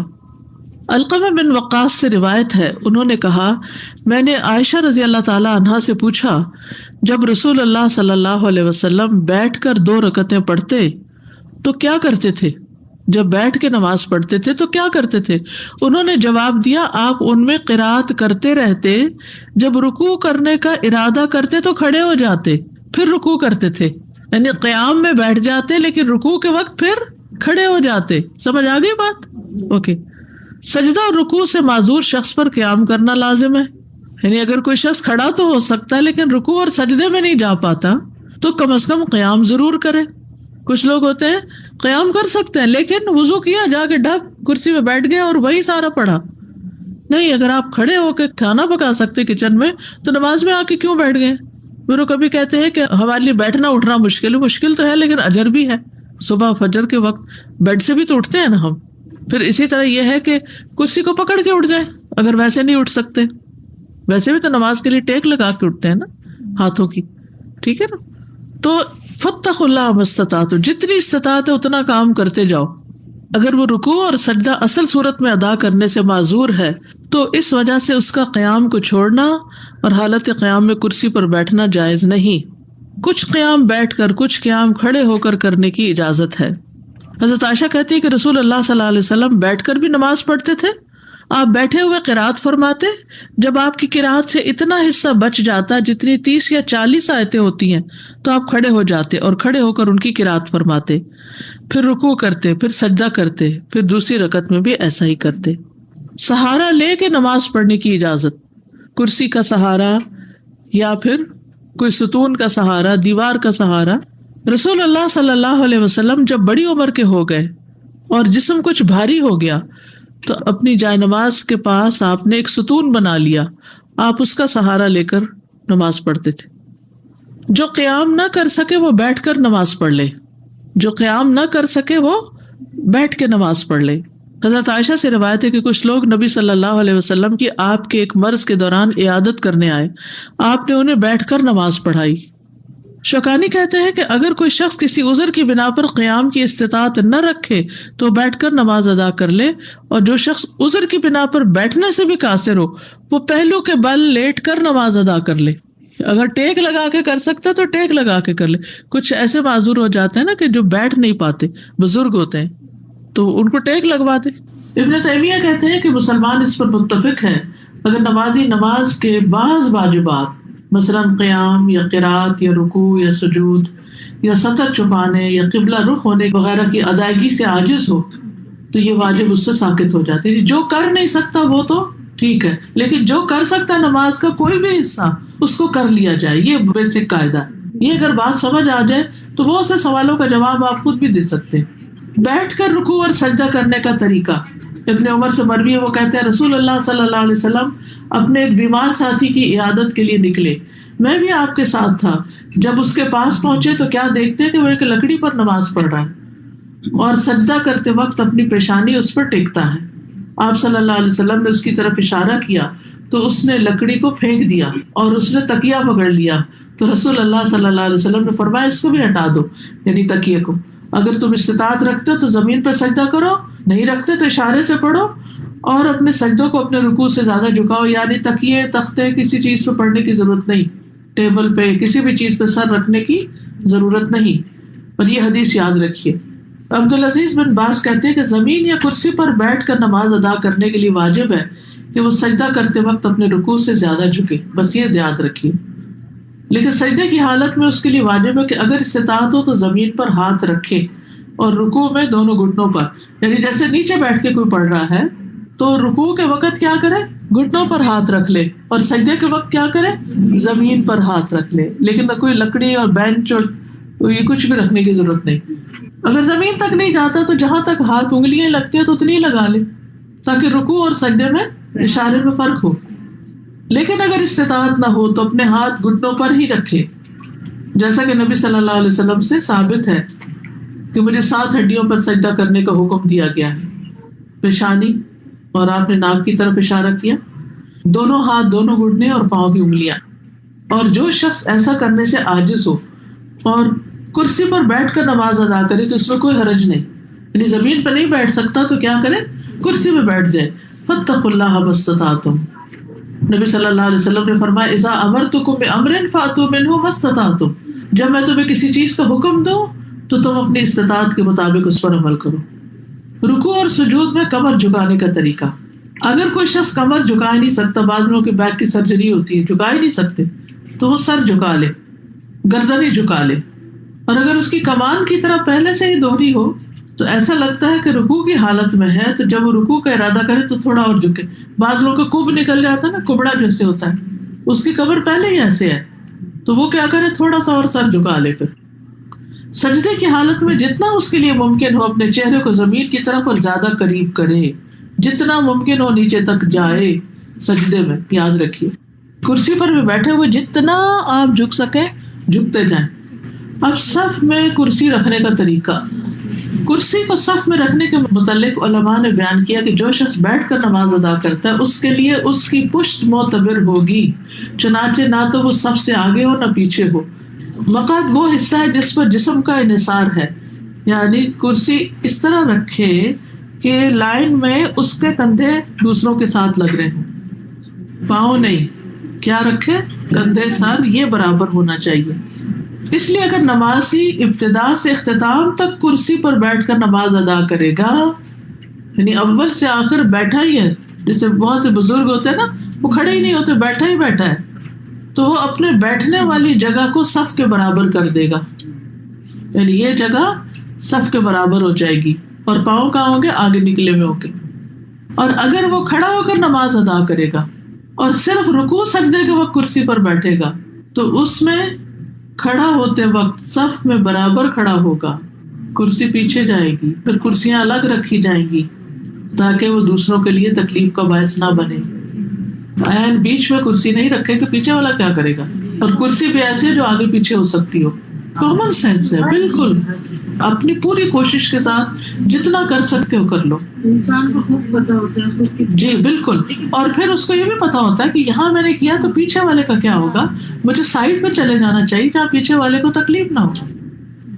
مریض کے لیے نمازوں کو جمع کرنے کی رخصت ہے. بعض مریض ایسے ہیں کہ وہ بے ہوشی میں چلے جاتے ہیں بار بار، یا اور اس طرح کے مسائل ہوتے ہیں، نمازیں قریب قریب وقت میں ہوتی ہیں، بار بار وضو کرانا، بار بار تیمم کرانا مشکل ہوتا ہے. مریض کے لیے جائز نہیں کہ وہ نماز کو اس کے وقت سے مؤخر کرے، اس وجہ سے کہ وہ طہارت حاصل کرنے سے عاجز ہے، بلکہ اسی قدر طہارت حاصل کر لے جو اس کے لیے ممکن ہے، پھر نماز کو اس کے وقت پر ہی ادا کرے، اگرچہ اس کے جسم، اس کے لباس اور اس کی جگہ پر ایسی نجاست ہو جسے صاف کرنے سے وہ عاجز ہو. جیسے بھی حالات ہو، کسی بھی حال میں نماز چھوڑنا جائز نہیں، بلکہ مکلف پر واجب ہے کہ اپنے تمام حالات میں، اپنی تندرستی میں بھی، اپنی بیماری میں بھی نماز کی شدید خواہش رکھے، کیونکہ نماز اسلام کا ستون ہے اور شہادتین کے بعد تمام ارکان میں سب سے بڑا رکن ہے. کسی مسلمان آدمی کے لیے فرض نماز کو چھوڑنا جائز نہیں یہاں تک کہ اس کا وقت نکل جائے، خواہ وہ بیمار ہی ہو، جب تک کہ اس کی عقل قائم ہے، بلکہ اس کے لیے نماز کو اپنی طاقت کے مطابق وقت پر ادا کرنا لازم ہے. اور بعض مریض اپنی نماز کو اپنے مرض سے شفا یابی تک کے لیے مؤخر کر دیتے ہیں کہ جب ٹھیک ہوں گے، صحت مند ہوں گے، ساری اکٹھی پڑھیں گے. ایسا کرنا جائز نہیں، اس کی کوئی دلیل نہیں ساری نماز اکٹھی پڑھنے کی. وقت پر ادا نہ کر سکنے پر، کر ہی نہیں سکتا وقت پر ادا کسی بھی وجہ سے، تو جمع تقدیم اور تاخیر کی اجازت، یا تو ظہر کے ساتھ عصر ملا لے یا پھر عصر کے وقت ظہر پڑھ لے، اسی طرح مغرب کے ساتھ عشاء یا عشاء کے وقت مغرب، جو بھی آسانی. جہاں تک فجر کی نماز کا تعلق ہے تو نہ وہ پہلی نماز کے ساتھ جمع کر سکتے نہ بعد والی کے ساتھ، اس کو الگ ہی پڑھنا ہوگا کیونکہ دونوں سے اس کا وقت الگ ہے. ابراہیم بن محمد بن طلحہ اپنے چچا عمران بن طلحہ سے روایت کرتے ہیں، اور وہ اپنی والدہ حمنہ بنت جہش سے، کہ انہوں نے بتایا مجھے بہت زیادہ اور شدید استحاضہ ہوتا تھا، بہت زیادہ بلیڈنگ ہوتی تھی. میں رسول اللہ صلی اللہ علیہ وسلم کی خدمت میں آئی کہ آپ سے مسئلہ پوچھوں اور آپ کو اپنی حالت بتاؤں. تو میں نے اپنے آپ کو اپنی بہن زینب کے گھر میں پایا، ان کے گھر چلی گئی جو نبی صلی اللہ علیہ وسلم کی اہلیہ تھی. میں نے عرض کیا اللہ کے رسول، میں ایسی عورت ہوں جسے بہت زیادہ شدید استحاضہ ہوتا ہے، آپ کا اس کے متعلق کیا فرمان ہے؟ اس نے مجھے نماز اور روزے سے بھی روک رکھا ہے. تو آپ نے فرمایا میرا خیال ہے کہ تم روئی رکھ لیا کرو، اس سے خون رک جائے گا. ہم نہ کہتی ہیں یہ اس سے زیادہ ہوتا ہے. آپ نے فرمایا تو کپڑا باندھ لیا کرو. انہوں نے کہا یہ اس سے بھی زیادہ ہوتا ہے، میری تو دھار بہتی ہے. رسول اللہ صلی اللہ علیہ وسلم نے فرمایا میں تمہیں 2 باتیں بتاتا ہوں، ان میں سے جو بھی اختیار کرو کافی. اگر دونوں کی ہمت ہو تو تم اس کے بارے میں زیادہ جانتی ہو، کوئی کامن سینس، تمہیں خود زیادہ پتا ہے. آپ نے فرمایا یہ شیطان کے کچوکوں میں سے ایک کچوکا ہے. بس تم ہر مہینے اللہ کے علم کے مطابق 6 یا 7 دن حیض شمار کرو، پھر غسل کر لو، حتیٰ کہ جب تم اپنے آپ کو پاک صاف سمجھو تو 23 یا 24 دن رات نماز پڑھتی رہو اور روزے رکھو. اس سے آپ دیکھیے نا میکسیمم ٹائم بھی ایک طرح سے پتہ چل رہا ہے. تمہیں یہ کافی ہے، اور ہر مہینے ویسے ہی کیا کرو جیسے کہ عام عورتیں اپنے حیض اور طہر کے دنوں میں اور حیض اور طہر کے مقام میں کیا کرتی ہیں. دوسری صورت، اگر ہمت ہو تو ظہر کو مؤخر اور عصر کو جلدی کر کے ان 2 کو جمع کرو اور ان کے لیے ایک غسل کر لو. پھر مغرب کو مؤخر اور عشاء کو جلدی کرتے ہوئے ایک غسل کر لو اور ان نمازوں کو جمع کر کے پڑھ لو. اور فجر کی نماز کے لیے بھی غسل کرو. اگر تم یہ کر سکتی ہو تو کر لیا کرو اور روزے بھی رکھتی جاؤ. رسول اللہ صلی اللہ علیہ وسلم نے فرمایا اور یہ دوسری صورت ان دونوں میں سے میرے نزدیک زیادہ پسندیدہ ہے. دیکھیں تکلیف سے بچایا نا. وہی سب سے پہلی بات کیا پڑھی آپ نے کہ دین یسر ہے. فاتقوا اللہ ما استطعتم. استاد اس میں جو آپ نے بات کی کہ یہاں پر سہارا لینے، تو اگر بیٹھ کے نماز پڑھے تو ٹھیک ہے، مطلب دین تھوڑا کر سکتے ہیں، لیکن کھڑے رہ کر سہارے میں کچھ لوگ اگر عذر ہے نہیں کھڑے تو وال پہ تھوڑا سا لین کر سکتے ہیں. وال پہ لین، ساتھ کوئی کرسی رکھی ہوئی ہے یا کوئی بھی صوفہ ہے تھوڑا سا اس پہ لین کر لیں. السلام علیکم استاذ. یہ آپ نے بتایا ہمیں کہ نماز وقت پر ادا نہ کر سکنے میں ہم جمع کر سکتے ہیں. تو جیسے فرض کیا مغرب اور عشاء کی نماز ہے، مغرب کی ہماری قضا ہو گئی، ہم نہیں پڑھ سکے، تو ہم کس طرح اس کا طریقہ؟ وضو کر کے پہلے مغرب پڑھیں گے پھر عشاء ساتھ ہی پڑھیں گے. اور مغرب کی پوری 5 فرض پڑھیں. استاذہ جب بھی جواب کا استغاثہ جو خواتین کو ان کو غسل کرنا ہے تقدیم و تاخیر کرنے کے لیے 3 ٹائمز اے ڈے اپنے ٹائم پر پڑھنے کے لیے وضو کر لیں. پیچھے پڑھا ہے نا حدیث. لیکن یہ جس کا بہت زیادہ یہ معاملہ تو یہ بھی ایک طریقہ ہے تسلی کے لیے غسل بھی ہے. تو استاذہ مجھے بارش کے حوالے سے بھی بتا دیجیے. کسی نے کہا تھا کہ جیسے جب بارش ہو رہی ہو تو آپ 2 نمازوں کو کمبائن کر سکتے ہیں. جی وہ مسجد نہیں جا سکتے، جمع تو کرنے کا مجھے نہیں معلوم. بارش باہر ہو رہی ہے آپ کو تو کیا مشکل ہے. اس میں ہم نے پڑھا کہ 7 دن تک وہ اس کا جو ٹائم بتایا ہے. جی ہم لوگوں نے پہلے پڑھا تھا کہ کم از کم 3 دن ہے اور زیادہ سے زیادہ 10 دن ہے. 10 دن کے بعد اگر ایکسیپشنلی ایسے بھی ہوتا ہے 10 دن تک. اصل میں کسی بھی علاقے کے اندر سروے کیا جائے گا کہ اس جگہ رہنے والوں کی عادت خواتین کی کیا ہے، میکسیمم کتنے دن ہوتا ہے، منیمم کتنا ہوتا ہے. ورنہ منیمم 1 دن بھی ہوتا ہے کچھ لوگ. ایکسیپشنل کیسز دونوں اینڈز پر ہیں لیکن میجورٹی کا 3 سے 7 کے بیچ میں ہی ہے. جی وہ 3 مہینے تک اگر چینج آئی ہے تو پھر عادت اس کا مطلب بدل گئی. سترے کے احکام. سترے کی اہمیت. سب سے پہلے سترہ رکھنے کا حکم. سترہ کہتے ہیں اس رکاوٹ کو جو نمازی کے آگے کھڑی کی جاتی ہے. ابو سعید خدری سے روایت ہے، وہ کہتے ہیں کہ رسول اللہ صلی اللہ علیہ وسلم نے فرمایا جب تم میں سے کوئی نماز پڑھنے لگے تو اسے چاہیے کہ سترہ رکھ کر پڑھے اور اس کے قریب کھڑا ہو. یعنی یہ نہیں کہ نماز یہاں پڑھ رہے اور سترہ وہاں ہے. رسول اللہ صلی اللہ علیہ وسلم نے فرمایا اپنی نماز میں سترہ رکھا کرو.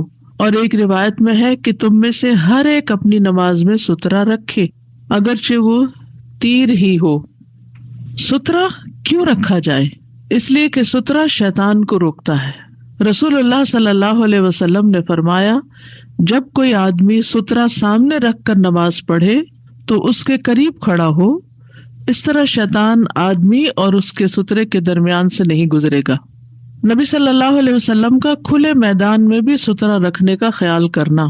ابن عمر سے روایت ہے کہ جب رسول اللہ صلی اللہ علیہ وسلم عید کے دن نکلتے تو نیزے کا حکم دیتے تو وہ آپ کے آگے گاڑ دیا جاتا نیزہ. آپ اس کی طرف رخ کر کے نماز پڑھتے اور لوگ آپ کے پیچھے ہوتے، اور آپ سفر میں بھی ایسا ہی کیا کرتے تھے. اس بنا پر حکام نے نیزہ گاڑنے کو اپنا لیا، یعنی بعد میں جو آپ کے لوگ آئے تو انہوں نے پھر اسی طریقے کو اختیار کر لیا، یعنی نیزہ گاڑ لیا. ہمیشہ کسی اوٹ کے پیچھے ہی نماز پڑھنے کی کوشش کرنی چاہیے. یعنی مثلاً اگر آپ گھر میں ہیں تو کسی کارنر میں نماز پڑھیں، دیوار کے قریب قریب پڑھیں، اور اگر گھر سے باہر ہے تو پھر اپنے سامنے کوئی نہ کوئی آڑ ضرور رکھیں.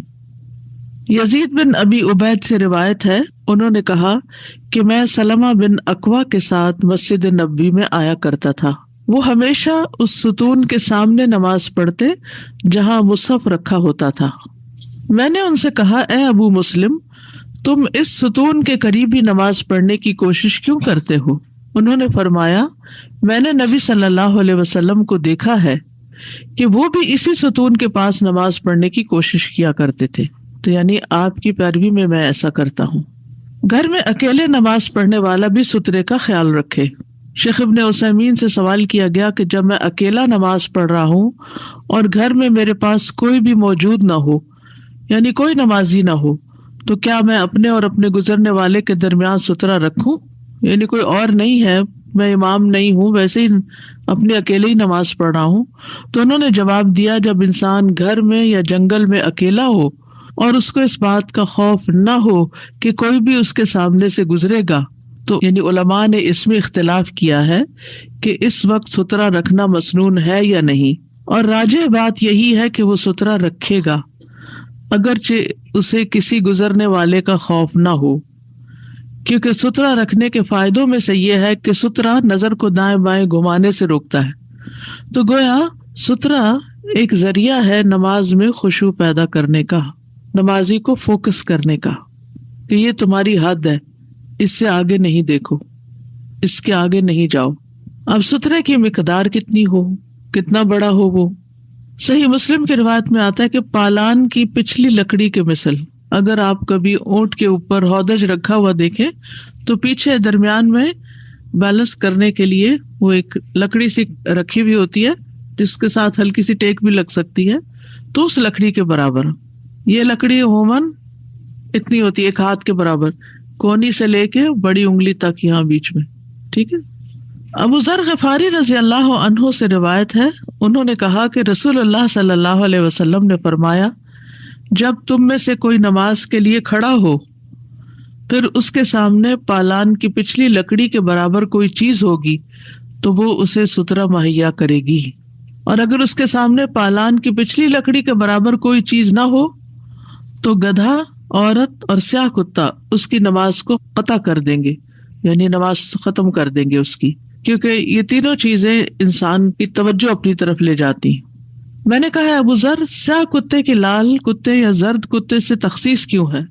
انہوں نے کہا, میرے بھتیجے, میں نے بھی رسول اللہ صلی اللہ علیہ وسلم سے یہی سوال کیا تھا جو تم نے مجھ سے کیا, تو آپ نے فرمایا تھا سیاہ کتا شیطان ہوتا ہے, یعنی اس کی خاص حکمت تھی. اور اس کا گزرنا اصل میں کیا ہے کہ وہ نمازی کی نماز میں شبہ ڈالنا چاہتا ہے, یا اس کی خشوع اور خضوع جو ہے اس میں خلل ڈالنا چاہتا ہے.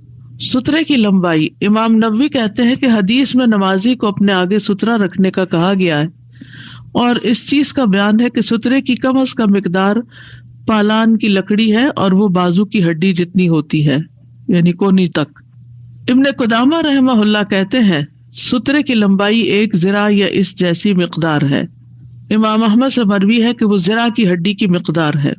عطا کہتے ہیں پالان کے پچھلے حصے کی لکڑی 1 ہاتھ یا اس سے کچھ زیادہ ہوتی ہے, یعنی بازو کا یہ ہوتا ہے نا کہ وہ ناپ کے تھوڑی بنائی جاتی کہ اتنی بنانی ہے, یہ تو ایک اندازہ ہی ہے, تھوڑی کبھی اونچی کبھی نیچی بھی ہو سکتی ہے. اور ظاہر یہ ہوتا ہے کہ یہ مقدار تقریباً ہے, تحدید کے لیے نہیں, یعنی کوئی حد نہیں مقرر کی گئی, اس سے بڑا بھی ہو سکتا ہے اور اس سے کچھ چھوٹا بھی ہو سکتا ہے.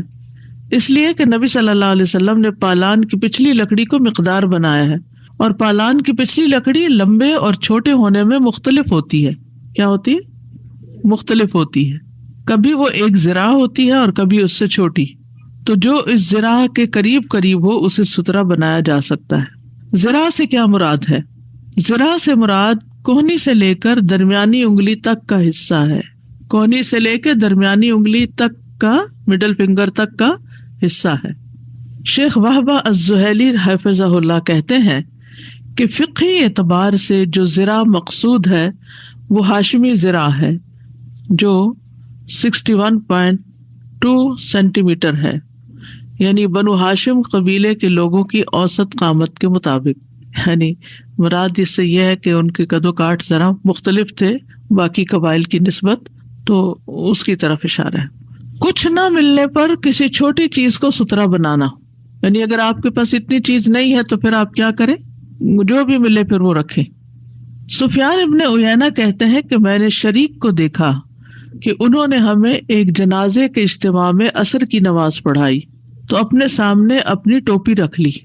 سترے میں مسنون تو یہی ہے کہ اس کی مقدار 1 ہاتھ کے برابر ہو, لیکن اگر کوئی چیز میسر نہ ہو تو اس سے کم بھی کفایت کر جائے گی. ٹھیک ہے. نیزے کو سترہ بنانا. عبداللہ بن عمر رضی اللہ عنہما سے روایت ہے کہ نبی صلی اللہ علیہ وسلم کے لیے نیزہ گاڑ دیا جاتا تھا اور آپ اس کی طرف رخ کر کے نماز پڑھتے تھے.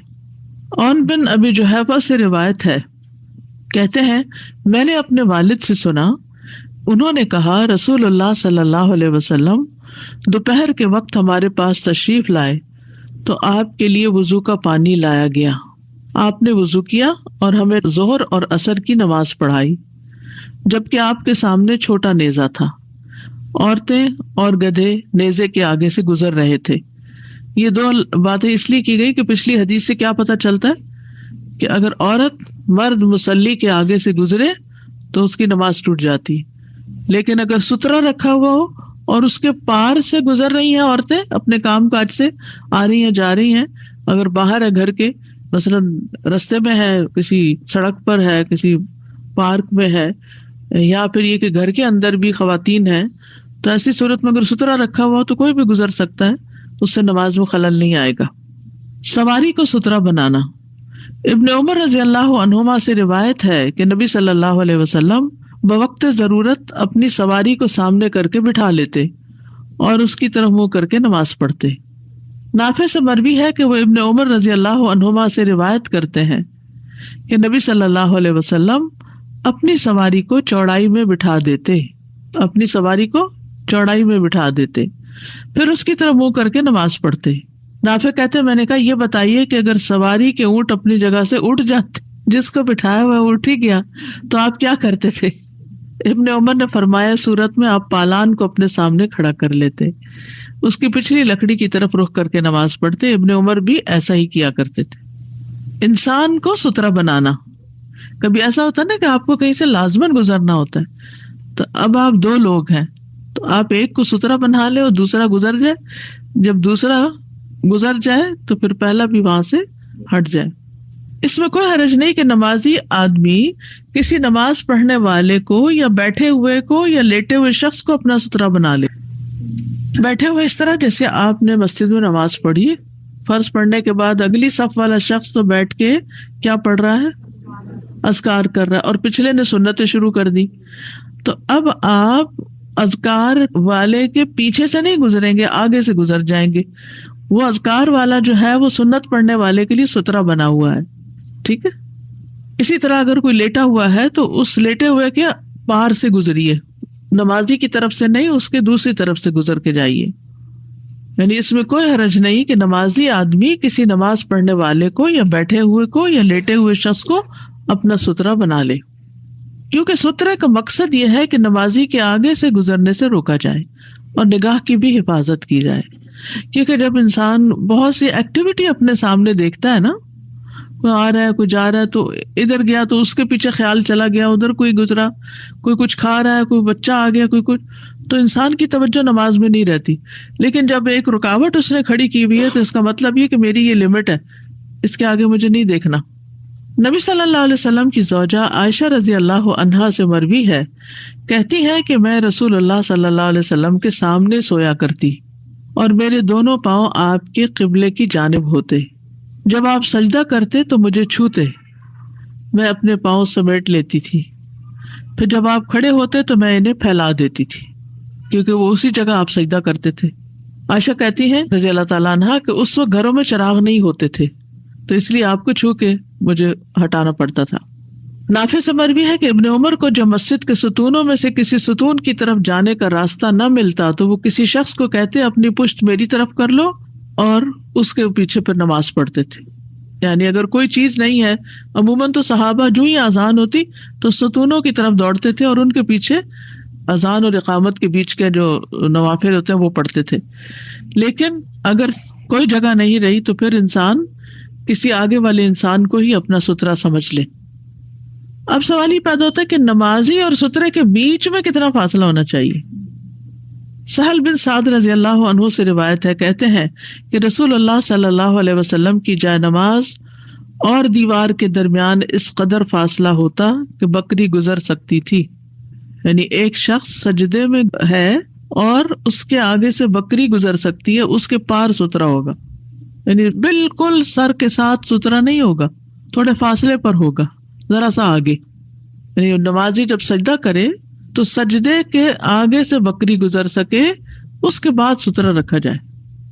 عبداللہ بن عمر رضی اللہ عنہما جب کعبہ کے اندر داخل ہوتے تھے تو داخل ہوتے ہی سامنے کی طرف بڑھتے چلے جاتے اور بیت اللہ کے دروازے کو اپنی پشت کی طرف کر لیتے تھے. پھر آگے بڑھتے یہاں تک کہ جب ان کے اور سامنے والی دیوار کے درمیان تقریباً 3 ہاتھ کا فاصلہ رہ جاتا تو نماز پڑھتے. 3 ہاتھ، ٹھیک ہے، ہاتھ کا مطلب سمجھ گیا نا کہاں تک؟ جی ہاں، کوہنی سے درمیان. تو 3 ہاتھ کا فاصلہ، یعنی کھڑے ہو کر 3 ہاتھ کا فاصلہ. وہ نماز پڑھنے کے لیے اس جگہ کا رخ کرتے جس کے متعلق انہیں بلال رضی اللہ عنہ نے اطلاع دی تھی کہ وہاں نبی صلی اللہ علیہ وسلم نے نماز پڑھی ہے. یعنی مثلاً اگر جیسے میں یعنی نماز پڑھتی ہوں تو اس کو وہ دیوار ستھرا ہو جاتی ہے نا. اب یعنی ظہر کی میں ہر دفعہ یہاں اس جگہ پر پڑھتی ہوں تو اس میں آپ دیکھیے کہ سجدے کے بعد تقریباً 1.5 گز جگہ، اور وہاں سے کسی کو نہیں آگے پیچھے ہونا چاہیے، نہیں گزرنا چاہیے، کیونکہ وہ دیوار ستھرا ہے یا یہ چیئر ستھرا ہے. تو اتنی جگہ ہوتی تھی دیوار اور ان کے درمیان. کعبہ کے اندر کی بات ہو رہی ہے یہاں پر. ابن عمر فرماتے ہیں کہ ہم میں سے کسی کے لیے اس بات میں کوئی مذائقہ نہیں کہ وہ بیت اللہ کے جس گوشے میں چاہے نماز پڑھے. امام کا سترا سب کا سترا ہے. عبداللہ بن عباس رضی اللہ عنہما نے فرمایا کہ میں ایک گدی پر سوار ہو کر آیا اور میں اس وقت بلوغت کے قریب پہنچا ہوا تھا، اور رسول اللہ صلی اللہ علیہ وسلم منا میں دیوار کے علاوہ کسی اور سترے کی طرف رخ کر کے لوگوں کو نماز پڑھا رہے تھے. میں صف کے بعض حصے سے گزرا اور سواری سے اتر گیا، اور میں نے گدی کو چرنے کے لیے چھوڑ دیا، خود صف میں داخل ہو گیا. بس کسی نے بھی اس سلسلے میں مجھ پر اعتراض نہ کیا، کیونکہ آپ صلی اللہ علیہ وسلم کے آگے سترہ رکھا ہوا تھا تو ہر نمازی کے آگے سترے کی ضرورت نہیں تھی. امام کا سترہ سب کو کافی ہو جاتا ہے. جزاک اللہ خیرن کثیرن. بہت ساری الجھنیں تھیں جو آج انشاءاللہ دور ہو جائیں گی. سب سے ضروری بات تو یہ کہ میں یہ سوچتی تھی کہ نمازوں کی صفیں کھڑی ہوتی ہیں تو ہم جب ایک آدمی ہمارے سامنے کھڑا نماز پڑھ رہا ہے تو ہماری نماز ہو جاتی ہے، اور اگر جب ہم اکیلے نماز پڑھتے ہیں یا مسجد میں لوگ اور بھی ہیں اور لوگ سامنے سے گزرتے ہیں تو ہمیں یہ خیال ہوتا ہے نماز لیں گے اس کو کیسے روکیں. یا اکثر و بیشتر اب یہاں مسجد میں بچے آتے ہیں تو صفوں کے درمیان وہ دوڑ لگاتے ہیں تو ذہن وہ لچتا ہے کہ بھئی یہ بچے تو روک نہیں سکتے، نماز ہوئی کہ نہیں ہوئی. تو یہ 2 ذرا چیزیں واضح کر دیجیے. اس میں یہ ہے کہ اگر امام کے آگے سترا ہے تو بچے دوڑ لگا سکتے ہیں بیچ میں، کوئی حرج نہیں. السلام علیکم. وعلیکم السلام. جیسے ہم گھر میں لیونگ روم میں جب نماز پڑھتے ہیں تو آگے کوئی کشن وغیرہ رکھ لیتے ہیں تو وہ کافی ہوتا ہے؟ 1 یا 2 کشن کی اونچائی؟ 2 کشن رکھ لیں. 2 کشن. اور مسجد میں جب ہم جاتے ہیں تو جب نفل وغیرہ پڑھ رہے ہوتے ہیں یا سنتیں تو اس وقت آگے سے لوگ بھی گزر رہے ہوتے ہیں تو ہمارا آگے پرس رکھا ہوا ہوتا ہے. ٹھیک ہے، وہ کافی ہو جاتا ہے کیونکہ اس جگہ اب کہیں سے کرسی لا کے تو آپ رکھ نہیں سکتے. ہاں جی. اگر کوئی پلر وغیرہ ہے تو پلر کے پیچھے کھڑے ہو جائیں، اگر پلر کے پیچھے نہیں تو پھر آپ آگے اپنے خود انتظام کر لیں جو چیز بھی آپ کے پاس میسر ہے. نماز پڑھتے ہیں تو اکثر و بیشتر مسجد نبوی میں بھی اور یا جہاں عید کی نماز ہوتی ہے کہ جوتے آگے رکھے ہوتے ہیں. کوئی حرج نہیں، اگرچہ پسندیدہ نہیں، لیکن اب لوگوں کو یہ بھی مسئلہ ہوتا ہے کہ کہاں چھوڑیں، کیونکہ آپ سب کے ساتھ یہ تجربہ ہو چکا ہوگا کہ آپ نے جہاں بھی چھپا کے رکھے وہاں سے مزید چھپ گئے. استاذہ جو سوئے ہوئے انسان کا سترہ وہ تھوڑی سی وضاحت کر دیں. جیسے بچہ پلنگ پہ لیٹا ہوا ہے اور آپ پلنگ کے پاس ہی نماز پڑھ رہے ہیں تو کوئی حرج نہیں، لیٹا رہے. تو اس کے اور اپنے درمیان کوئی چیز رکھنے کی ضرورت نہیں ہے. نہیں، بس آپ کے آگے سے کوئی گزرے گا نہیں. انسان آگے لیٹا ہوا ہو اور ہم اس کے پیچھے. جی ہاں، پڑھ سکتے، کوئی بھی چیز رکھ سکتے ہیں نماز پڑھنے کے لیے. جی ہاں. اگر کسی شخص کو بیٹھے ہوئے کو بنایا ہے آپ نے سترہ تو اس کی آپ کی طرف پیٹھ ہونی چاہیے. پیٹھ ہونی چاہیے، فرنٹ نہیں ہونا چاہیے.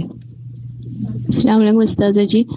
ابھی ہم نے پڑھا کہ اگر مرد کے سامنے سے کوئی عورت گزر جائے بغیر سترے کے تو اس کی نماز ٹوٹ جاتی. تو یوزولی ہم جب نماز پڑھتے تو ہمارے اگر سترہ نہیں رکھا تو عورتیں گزر جاتی ہیں تو پھر عورت کی بھی نماز ٹوٹ جاتی جیسے نہیں ہوتی. یہ نہیں کہا گیا. جس سواری سامنے سے چلی گئی تو کوئی شخص بیٹھا ہے وہ اٹھ کے چلا گیا تو پھر ہم کیا کچھ ہاتھ سے اٹھا کے رکھ سکتے ہیں؟ رکھ سکتے. اچھا، جزاک اللہ.